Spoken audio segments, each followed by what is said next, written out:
already seeing a surge in cases in the south. Well, on to our first story, which also relates to health. Yes, well, the Pacific island nation of Fiji is in the news this week. On Tuesday, Fiji was suspended from the Commonwealth of Nations because its military dictatorship refused to schedule elections for next year. The nation has been ruled by a military junta since a coup in 2006. In May, the country's second highest court declared that government to be unconstitutional. The military government responded by abolishing the judiciary and banning unauthorized public gatherings. While the Commonwealth of Nations, the European Union, and the Pacific Islands Forum have condemned the political crisis in Fiji, one institution has been notably quiet: the U.S. owners of Fiji Water, one of Fiji's largest companies. Since its founding in 1995, Fiji Water has emerged as the bottled water of choice among the rich and the famous. It has been described as the Mercedes-Benz of bottled water. President Obama was photographed drinking Fiji on election night. The singer Mary J. Blige demands 10 bottles of Fiji water before her shows. Rap mogul P. Diddy has praised Fiji water, saying, quote, "It tastes so pure." Well, Fiji Water has also marketed itself as the environmentally friendly bottled water company. Its slogan is "Every drop is green." On its website, FijiGreen.com, the company writes, quote, "The production and sale of each bottle of Fiji water will actually result in a reduction of carbon in the atmosphere. But a new expose in Mother Jones magazine raises alarming questions about Fiji Water's ties to the nation's military junta, the company's environmental record, and its impact on the residents of Fiji. Earlier this year, reporter Anna Lenzer traveled to Fiji to investigate the company. While she was working at an internet cafe, Fiji police detained her and interrogated her. They threatened to send her to prison filled with men. Anna Lenzer is the author of the new cover story in Mother Jones called "Spin the Bottle." She joins us here in our Firehouse studio. Why don't you begin there, Anna? When were you there? And tell us what happened in the internet cafe. Sure. I was there in April. It was actually a coincidence, the timing of my trip. I arrived April 11th, which was a Saturday, and the military junta had declared martial law the day before. And what had happened was that this regime has been in power since a coup in 2006. And the previous week before I went, the Court of Appeals had declared the regime unconstitutional, illegal, and so forth. And the regime's response was to abolish the judiciary, withdraw the Constitution, and declare martial law. So my plane ticket happened to be for the very next day. So I arrived, it was Easter weekend actually, in April. So I had done some reporting and been there for a few days, and I was in an internet cafe in the morning, and basically had my laptop. It wasn't actually on one of their computers. But, you know, I sent some emails back to the States. I had gone to the Fiji Water factory the day before. I returned the night before. So I was sending out some emails about that. And I also had gone to check on the political situation in Fiji. And just that week, what had been happening was the regime had been deporting journalists, specifically mainly from Australia and New Zealand. Those are the journalists who, you know, report on the political situation there. So I sent this story, and pretty much instantly my internet connection died. So I waited and I asked the staff, you know, what happened, if there was a problem, if it was going to come back up. And they went back to check and, you know, asked me to wait and said that everything would be fine and the connection would come back up. So I waited a few minutes, and it was very fast. A pair of police officers walked into the cafe, which, you know, I was sort of observing the police presence in the country seemed to be escalating over those days. And they went and spoke to a woman behind a terminal. I didn't really observe what they were saying, but, you know, she essentially pointed them to me, and then the next thing I knew, I saw them coming towards me. And, you know, there was two of them basically just stood over me and said, "We're going to take you in for questioning about the emails that you've been writing." So on your own computer? On my own computer. So, you know, of course, there was a moment when I was thinking, you know, did I send you an email? What emails are you talking about? You know, and it was extremely shocking. I mean, I had never heard of this happening before, and, you know, we're talking about the political situation, and there's sort of this idea Fiji has a coup culture. They've had 4 coups since 1987. You know, that for American tourists, we still go to Fiji, and it's okay, and it's, you know, we can go to the 5-star luxury resorts, and we're not really, these things don't affect us. But, you know, so I heard of these political tensions, but never that so much that police were actually monitoring people in cafes. So, you know, I'd been taking certain precautions given the martial law and this and that, but never never would I have thought that the police were actually monitoring me.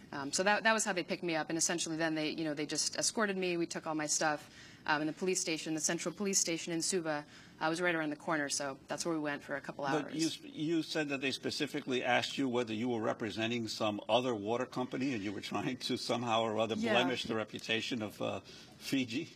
Yeah, that was a very strange encounter. I mean, what he did in the interrogation was he took out my laptop and he just read through everything, all my personal emails, anything on my computer. And then he also went through my bags, and I had notebooks. And as I said, I had been traveling the day before to the Fiji Water factory, and part of that was visiting, the towns in the area and just to get a sense of what water do they drink. And I write in the story about a town called Raki Raki, which is a half-an-hour drive from the factory. They've had huge water problems. So I was in this town, and I had a notebook full of prices of Fiji water bottles in the grocery stores in this town, half an hour from the Fiji Water factory. And I was surprised to find out that the bottles are nearly as expensive as they are in the United States. The Fiji water from next door. The Fiji water bottles. Yeah, I mean, I took pictures of the stands and the prices, and we did the conversions. I mean, it was just kind of a Why can't they shocking drink their own water?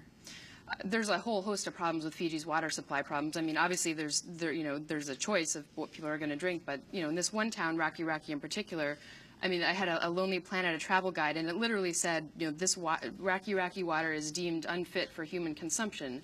So that was, this incredible paradox of this town where the water is, don't drink the water, and the next town down is like the best water in the world. What happened to you?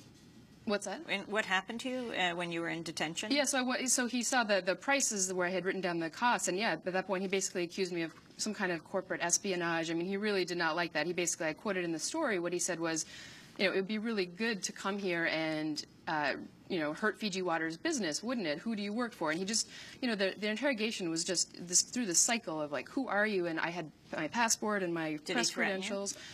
Well, the sort of this oblique threat, as I quoted in the story, what he basically said was, and he sort of said it with a smile, like, I would hate to see you go to jail, and I would hate to see you go to jail, and the language he used was a jail full of men, which, at that point, there was sort of I really was not expecting that. I mean, to be frank, I was expecting there was a chance I would be deported when I knew there was martial law, when I knew they were deporting journalists reporting on political or anything sensitive. I mean, the term I use in the story is journalism of hope. That's what they're enforcing now, and they have there are military censors now in news in Fiji. So, Anna Lenzer is our guest. We'll come back to her after break. She wrote the cover story of Mother Jones called "Fiji Water, Spin the Bottle." Stay with us.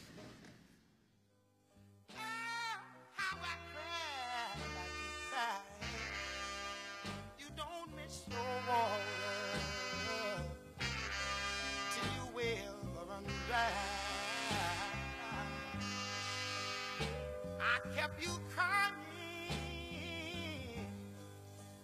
sad and blue, oh my God. I was a playboy, I just wouldn't be true. But now that you left me, good Lord, how I cry, I keep crying, I keep crying.